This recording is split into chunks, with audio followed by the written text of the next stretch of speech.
No tak samozřejmě vedli jsme 2-1, já jsem věřil, že tady dokážeme vyhrát, ale dali prostě náhodného góla, že tam nějak vystřelil odražený a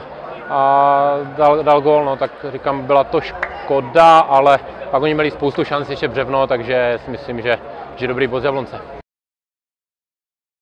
No tak samozřejmě to mi zatrnulo u toho, jak jsem u té hlavičky, myslím, Beneš to byl a do toho Břevna, jak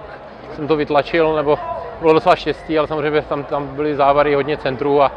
a až ve druhém poločase, až na ten gól jsme to docela přežili. Jo, jasně, tak vepředu dali jsme v Jablonci 2 góly, málo který tým si myslím, že se tady bude odvážet body nebo dokonce i bod a myslím si, že pro nás je to super bod a teďka to hlavně potvrdí doma.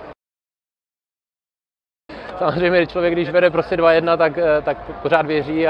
a když člověk vede 2-1, je to 2-2,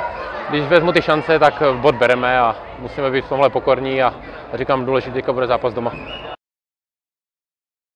Tak videli sme ako hodne ťažký a zložitý zápas, kde myslím si, že z toho taktického hľadiska úrovskou odbornosťou sme ten zápas samozrejme zvládli. To, čo sme chceli sme byť nebezpeční do útoku, aby sme zlobili a to si myslím, že v tom zápase sa nám darilo a je škoda, pretože my sme tie šance vypracovali a dali sme krásne góly a je škoda, že sme dostali gól z penalty a druhý vlastne po strčovanom balóne sa dostalo hráčovi a zakončil, ale hovorím, určite spokojnosť, všetci sme videli, jak ten zápas vypadal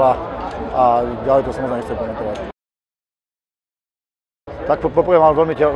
ťažkú pozíciu v tom útoku, pretože sami sme videli, že jak tí hráči na ňo hrali. Je to samozrejme každý súboj je na hranice faulu a ja som na to pripravoval, aby si s tým poradil a samozrejme z toho dôvodu bol hodne zaskočený, ale potom si myslím, že sa k tomu prispôsobil a dokázal nám hodne pomôcť.